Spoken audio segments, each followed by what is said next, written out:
మీ business ఏదైనా మీ ఊర్లో promotion చేయాలంటే అది సుమన్ టీవీతోనే సాధ్యం. ఇప్పుడే సంప్రదించండి.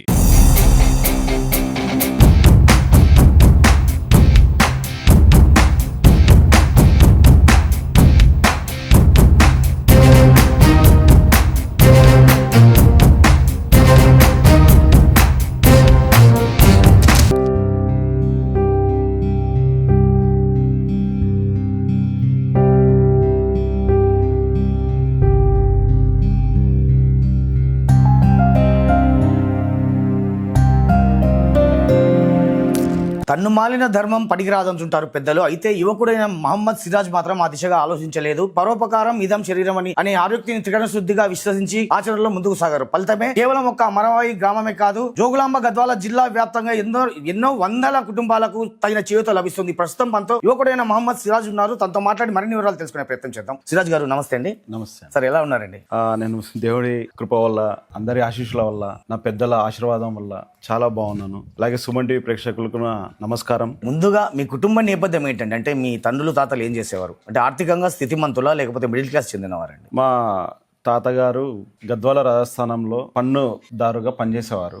మాది అనంతపురం గ్రామం, గద్వాల రాజ్యాధికారంలో అనంతపురం గ్రామం మాది.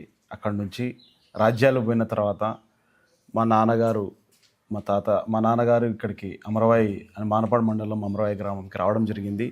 నాన్నగారు ఇక్కడ వచ్చిన తర్వాత అందరికీ చేదోడు ఓదోడుగా, అలాగా అబ్దుల్ రెహమాన్ సాబ్ అని, డాక్టర్ అబ్దుల్ రెహమాన్ సాబ్గా మా నాన్న అందరికీ సుపరిచితులు. ఆయన ఈ చాలా ఊర్లలో ఆర్ఎంపీ డాక్టర్గా, తర్వాత యునానీ డాక్టర్గా చాలా ప్రసిద్ధి చెందారు. ఇక్కడ నుంచి చిన్నగా అంచెలంచెలుగా అందరి ఆశీర్వాదంతో, అందరి ప్రేమ, కులమతాల భేదం ఏం లేకుండా రైతులకి ఏదో సేవ చేయాలనే ఉద్దేశంతో నాన్నగారు ఫర్టిలైజరు, పెస్టిసైడ్ అనే ఒక చిన్న ఆలోచన. ఎందుకంటే ఇంతకుముందు ఒక 40 సంవత్సరాల కింద గ్రామాలలో ఫర్టిలైజర్ షాప్ అనేది ఉండలేకుండే. ఈరోజు దాదాపు ప్రతి ఒక్క గ్రామంలో పోతే కూడా మా నాన్నగారి నుంచి, మా కుటుంబం నుంచి లబ్ధి పొందిన కుటుంబాలు కనీసం అంటే ఒక 40-50% ఉంటాయని, నేను గర్వం అని కాదు కానీ ఆ రోజు మా నాన్నగారి ఆలోచన అది. రైతులకు ఏదో చేయాలి నేను అనే ఒక ఉద్దేశంతో, ఎవరు నమ్మని పరిస్థితులు ఆ రోజు. అప్పులు ఇచ్చేతోళ్ళు లేరు, వాళ్ళని రైతులను నమ్మేతోళ్ళు లేరు. ఎందుకంటే ఆ విషయం పక్కన పెడితే మీకున్న విద్యార్హతలు ఏంటండి? అసలు మీరు ఎంత దాకా చదివారు? ఎక్కడెక్కడ చదివారండి? నేను మాంటెసరీ స్కూల్లో చదివాను. ఏ బ్రాంచ్ అండి? అలంపూర్ బ్రాంచ్లో చదివాను. దాని తర్వాత నేను పాలిటెక్నిక్ చేశాను. దాని తర్వాత ఇంజనీరింగ్ డిస్కంటిన్యూ చేసి మరి నేను లాంగ్ డిస్టెన్స్లో డిగ్రీ చేయడం జరిగింది. దాని తర్వాత రెగ్యులర్గా ఎంబీఏ కూడా చేసి ఉత్తీర్ణ అయ్యాను. సరే, యావరేజ్ పర్సంటేజ్ కానీ, but still I'm qualified with an MBA. నా విద్యార్హత అది. ఓకే అండి, ఇప్పుడు మీరు చెప్పిన దాన్ని బట్టి చూస్తే మీది దాదాపుగా సంపన్న కుటుంబం మీది. అంతేకాకుండా ఉన్నత విద్యలను అభ్యసించిన నేపథ్యం మీకుంది. మరి ఇలాంటి పరిస్థితుల్లో మీ విద్యాభ్యాసానంతరం మీరు బతుకుబండి లాగేందుకు అనుకోండి, ఏం చేశారు అసలు మీరు? నేను అందరిలాగే యువకులు అందరూ డిగ్రీ అయిపోయిన తర్వాత సరదాలు, అది షికార్లు కాకుండా, సరే ఏదో మనం సొసైటీ కోసం ఏదో చేద్దామనే ఒక ఉద్దేశంతో 2008లో సాఫ్ట్వేర్ కంపెనీ నా ఫ్రెండ్స్ తోటి స్థాపించడం జరిగింది. సర్మౌంట్ సాఫ్ట్వేర్ సొల్యూషన్స్ అనే ఒక సంస్థని స్థాపించాము. ఆ రోజుల్లోనే దాదాపుగా మేమంతా బయటకు వచ్చినాం. పుల్లారెడ్డి కాలేజ్ నా ఫ్రెండ్స్, తర్వాత హైదరాబాద్లో కాలేజెస్ నుంచి కానీ, ఇక్కడ నుంచి కానీ అందరం తీసుకొని వచ్చి, దాంట్లో నా ఒక మంచి మిత్రుడు మేకపాటి గౌతమ్ గారు కూడా నాకు మిత్రులు. తను మినిస్టర్గా చేశారు. ఆయన పోయిన సంవత్సరము అంటే వైఎస్ఆర్సీపీ గవర్నమెంట్లో మినిస్టర్గా చేశారు.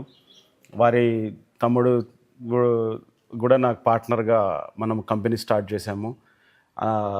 ఈరోజు గౌతమ్ గారి పేరు వచ్చింది కాబట్టి ఆయన మరణం నాకు చాలా బాధాకరం కలిగించిందని అంటే నేను సబ్మిట్ చేయాలనుకుంటున్నాను.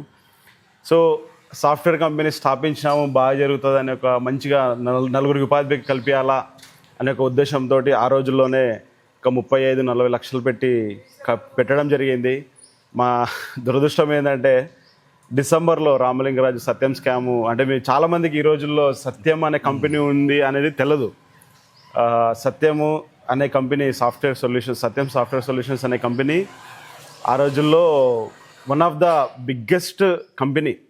టీసీఎస్ ఈరోజు మనం టీసీఎస్లో గవర్నమెంట్ అంటే టీసీఎస్లో ఐటీ జాబ్ అంటే గవర్నమెంట్ జాబ్ అని అనుకుంటారు. అటువంటిది సత్యంలో జాబ్ అంటే మీకు ఎన్ఆర్ఐలకి సత్యంలో జాబ్ చేస్తున్నారంటే ఎన్ఆర్ఐలు కూడా వచ్చి పిల్లనిచ్చే పరిస్థితి ఉండే. అటువంటి కంపెనీయే ఎత్తిపోయిండే 2008లో. సో ఆ పరిస్థితుల వల్ల మనం కంపెనీ పెట్టడము, ఆ కంపెనీకి మనకు వర్క్ ఆర్డర్స్ రాకపోవడము, ఇట్లా 2-3 సంవత్సరాలు నెట్టుకొచ్చినాం. కానీ కాకపోతే నేను గర్వంగా చెప్తున్నాను, ఈరోజు ఆ రోజు కూడా ఎన్నడూ అయినా కానీ మేము మన దగ్గర పనిచేసే ఎంప్లాయీస్ని కానీ ఎవరిని ఇబ్బంది పెట్టలేదు. ఆ రోజులో కూడా 2 సంవత్సరాలు మనకు సరే వర్క్ అయిందా లేదా, మనకు డబ్బులు వచ్చినా లేదా అనే పని పక్కన పెట్టి మనతో పనిచేసిన ఎంప్లాయీస్కి శాలరీలు ఇచ్చి కంపెనీ స్టాప్ చేయడం జరిగింది. దాని తర్వాత నాకు చిన్నగా ఫిలిం సర్కిల్లో ఫ్రెండ్స్, బన్నీ నాకు ఫ్రెండ్, బన్నీ తమ్ముడు అల్లు శిరీష్ ఫ్రెండ్. నాకు అల్లు శిరీష్ వాళ్ళతో స్నేహం వల్ల సినిమాల వైపు నా ఒక ఇంట్రెస్ట్ రావడం జరిగింది. ఓకే, అంటే ఏదైనా సినిమా తీసారా మీరు ఏదైనా? తీశానండి. 2010లో సశేషం అని ఒక సినిమాని ప్రొడ్యూస్ చేశాను నేను. నా స్నేహితుడు విక్రమ్ని హీరోగా పరిచయం చేస్తూ, నేను ఇంకో స్నేహితుడు కిషోర్ అని హాంకాంగ్లో one of the biggest choreographer. ఈరోజుకి శ్రీ కిషోర్ అంటే హాంకాంగ్లో చాలా పేరు ప్రసిద్ధి గల కొరియోగ్రాఫరు. ఆయన స్టూడియోస్ ఉన్నాయి. ఈరోజు కూడా మనోడు మల్టీ మిలియనర్ అయిపోయినాడు. నేను చాలా సంతోషిస్తున్నా. నా స్నేహితులందరూ మంచి ఉన్నత స్థానాల్లో ఎదగాలని కోరుకున్నాను, ఎదిగినారు. ఇంకా ఇంకా ఎత్తుకు ఎదగాలని కోరుకుంటున్నాను. అటువంటి స్నేహితుడితో కలిసి ఇంకో స్నేహితుడికి సినిమా అవకాశం ఇద్దాం మనము అనే ఒక ఉద్దేశంతో 2010లో సశిషం అనే సినిమాని సంయుక్తంగా అంటే నేను నా స్నేహితుడు ఇద్దరము ప్రొడ్యూస్ చేయడం జరిగింది. ఇక సినిమా కష్టాలు అంటారు కదా, సినిమా కష్టాలు అవి కూడా చూశాను. కాకపోతే ఎన్నడూ వెనకడుగైతే వేయలేదు. సినిమా ఇండస్ట్రీ అంటేనే 95% సినిమాలు నిలబడిపోతాయి. అటువంటి పరిస్థితుల్లో ఓన్లీ 5% సినిమాలలో మాది కూడా ఒక సినిమా. దాన్ని ప్రొడ్యూస్ చేసినాము, అన్నీ చేసి రిలీజ్ కూడా చేసి థియేటర్లలో ఆ రోజుల్లోనే 160 థియేటర్లు రిలీజ్ చేయడం జరిగింది. ఓకే అండి, ఇప్పుడు రంగుల ప్రపంచం లాంటి సినీ రంగంతో మీకు పరిచయం ఉందని చెప్తున్నారు మీరు. ఈ సినీ రంగంలో కాస్టింగ్ కౌచ్ అనేది చాలా వివాదాస్పదమైన ఒక అంశం. దీనిపై మీరేమంటారు? తప్పకుండా అండి. మీరు కాస్టింగ్ కౌచ్ గురించి ఏదైతే అన్నారో తప్పకుండా అది మేము కూడా దాని గురించి విన్నాము. ఇక్కడ ఏమవుతుందంటే సగానికి పైగా సినిమాలలో కొన్ని సిచ్యువేషన్స్ అనివార్య కారణాల వల్ల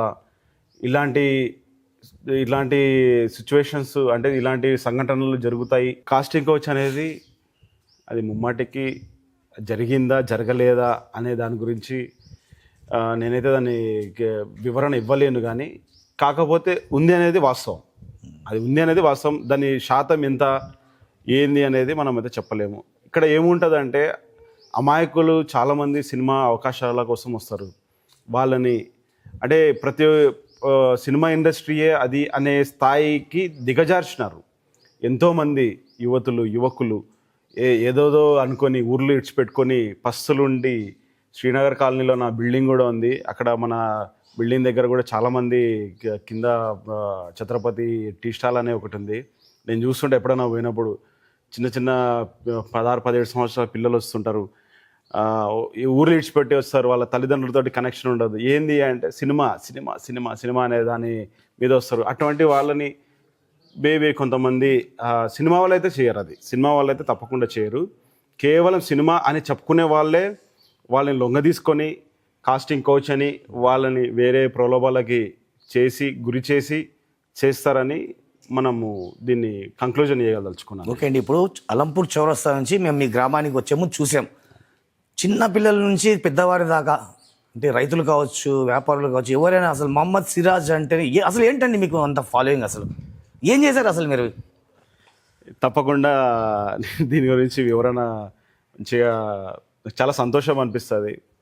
ఇదంతా కేవలము మా అమ్మ నాన్న ఆశీస్సులు, వారు ఏదైతే ప్రేమ సంపాదించారో, మా అన్నగారు ఉన్నారు నాకు, వారి మర్యాద అనుకోండి, వారి మీద ఉన్న ప్రేమ నా మీద వచ్చింది అంతే అని నేను అనగలుగుతాను తప్ప సొంతంగా నేనేం చెయ్యలేదు. కేవలం ఇది మా నాన్నగారు సంపాదించుకున్న ప్రేమనే అది. ఆ ప్రేమని ఈ రోజుకి కూడా దాన్ని నేను కాపాడుకుంటూ, అలాగే దాన్ని మా నాన్న పేరుని అప్రతిష్టపాలు చేయకుండా మా నాన్న పేరుని ఇంకా ముందుకు తీసుకెళ్ళాలి, వారిని ఇంకా ఉత్తమ స్థాయి, వారి పేరు ప్రతిష్టలు ఇంకా ఉత్తమ స్థాయికి చేకూర్చాలి అనే ఉద్దేశంతో పనిచేస్తున్నా కాబట్టి నాకు దేవుడు అలాగే ఆశీర్వదిస్తున్నారు. జనాలు కూడా వారి గుండెల్లో పెట్టుకొని నాకు వారి ఇంట్లో ఒకటిలాగా నన్ను ఆశీర్వదించి వాళ్ళ ప్రేమ అభిమానాలు చూపిస్తున్నారు. అంతే తప్ప మనం ఆడ ఏం మ్యాజిక్ ఏం చేసినది ఏం లేదు. ఓకే అండి, ఇప్పుడు మీ స్వగ్రామమైన అమరవాయిలో దాదాపుగా ₹1,00,00,000 వెచ్చించి ఒక మాస్క్ నిర్మించారంటారు, ఇది వాస్తవమేనండి? దాదాపు ₹1,00,00,000 అనే దానికంటే మా అన్నగారు కోవిడ్లో చనిపోయిండే. అన్నగారి జ్ఞాపకార్థం మా అన్న తండ్రి తర్వాత మా నాన్నగారు ఒక దాదాపు 20 సంవత్సరాలైంది నాన్నగారు చనిపోయి. తర్వాత అన్నగారే అన్నీ అయి చూసుకోవడము, ఆయన మీద ప్రేమ ఉండడం మనకి. సో దానివల్ల ఒక మసీదు ఆయన పేరు మీద ఆయన జ్ఞాపకార్థం మసీదు కట్టేయాలని ఆయన చనిపోయిన వెంటనే 6 నెలల్లో దాన్ని నిర్ణయం తీసుకోవడము, కట్టించడము. అది ఏమైందంటే సింపుల్గా స్టార్ట్ అయ్యి ఆయన మనసు, ఆయన ఎట్లా విశాలమైన మనిషో, ఆయన ఎంత హుందాం మనిషో, ఆయన మాటికి మనకు అది గుర్తుకు రావడము, ఆయన కోసమే అంత వెచ్చించడం జరిగింది. ఖలీల్ అహ్మద్ ఆయన పేరు, ఆయన జ్ఞాపకార్థము మసీదు కట్టడం జరిగింది.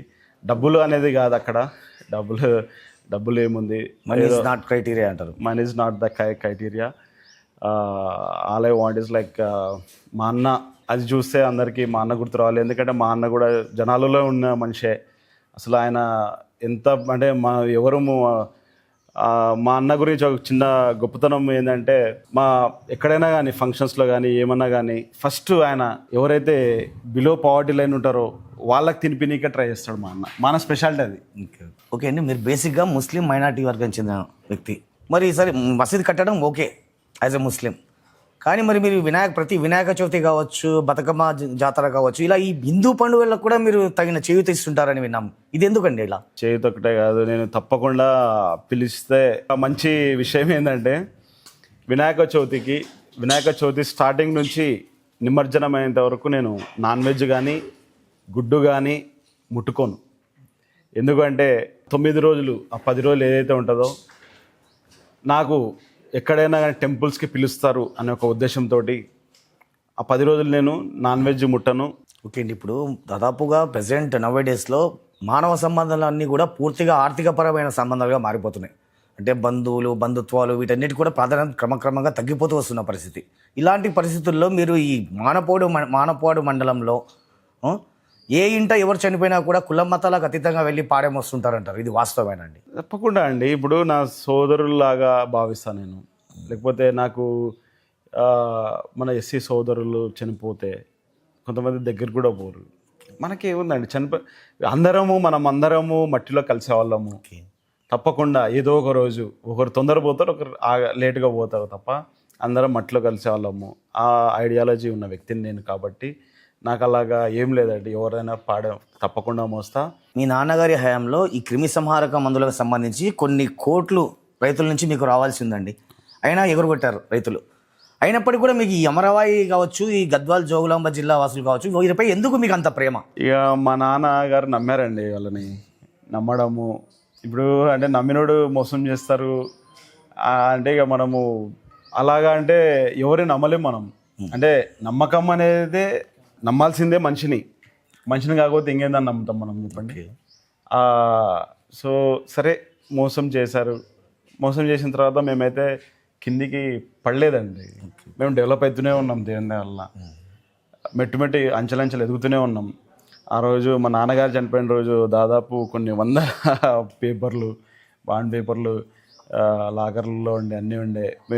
చక్కగా తీసుకుపోయి దాన్ని చించి కాల్చేసి, ఎందుకంటే మనం పోయి వారిని అంటే మాకు రైతులను ఇబ్బంది పెట్టే పరిస్థితి, రైతులను ఇబ్బంది పెట్టాలనే ఉద్దేశము మాకు ఈనాడు లేదు. మా నాన్నగారు కూడా అప్పుల కింద ఎంతోమంది రైతులు మా దగ్గరకు వచ్చి నాన్నగారి మీద ఉన్న అభిమానంతో, నాన్నగారి మీద ఉన్న ప్రేమతోటి అయ్యా అని మా నాన్నగారిని సంబోధించేవారు.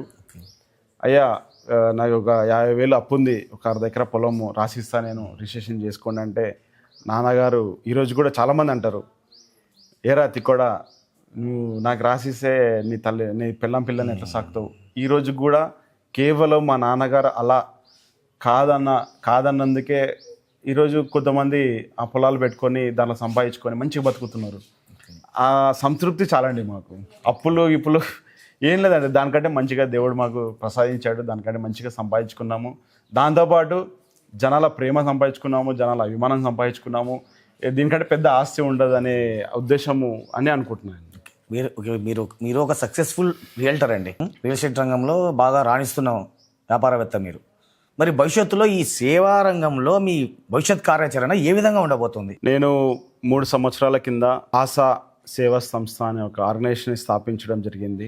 ఆ సంస్థ వచ్చేసి అబ్దుల్ రెహమాన్ సాబ్ అండ్ సన్స్ చారిటబుల్ ట్రస్ట్ అని ఒకటి సేవా సంస్థ స్థాపించి ప్రతి సంవత్సరము నేను ముఖ్యంగా అనాథ పిల్లలు, ఆడపిల్లలు ఎవరైతే ఉంటారో అనాథ పిల్లలు, వారి మ్యారేజ్కి మేము కేవలం అంటే అదొక స్కీము మనకు ఎందుకు అంటే అనాథ ఆడపిల్లలకి వారి వివాహంకి, మ్యారేజ్కి ఏమైనా అవసరం ఉంటే దానికి ప్రతి సంవత్సరము దాదాపు 15 నుంచి 20 పెళ్ళిళ్ళకు మనం సహాయం చేయడం జరుగుతుంది. అంటే అంటారు, కొంతమంది అడుగుతారు, మొగుడున్నాడు తల్లి లేదు, ఇట్లా నేనేమంటానంటే అనాథ పిల్లలు అనేది మా ఫస్ట్ ప్రయారిటీ.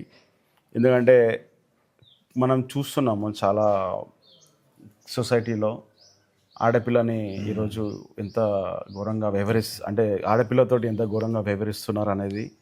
సో వాళ్ళు బాబాయో మామ దగ్గర ఉంటారు, వారు మామకి లేకపోతే బాబాయ్కి లేకపోతే అత్తకో వాళ్ళకు ఆర్థిక స్తోమత ఉండదు. కాబట్టి అటువంటి వారు మా దగ్గరకు వస్తే తప్పకుండా మేము వారికి తగిన సహాయం చేసి, అంటే అనాథ ఆడపిల్లలకి మంచి కుటుంబం మీరు చూసుకుంటే వచ్చి వారి వివాహానికి కావాల్సిన అవసరం అంటే మొత్తం సమకూర్చలేము అందరము. మా తోడు మా చాత అనేది కంపల్సరీ తోడు చేసి ఒక మంచి ఇంటికి ఆడపిల్లని కోడలుగా పంపించి. ఇప్పటిదాకా ఎన్ని వివాహాలు చేసింటారండి? ఆ విధంగా ఎన్ని వివాహాలకు మీరు చేతి అందించారు? నంబర్స్ నాకు చెప్పడం ఇష్టం లేదు. ఓకే. ఎందుకంటే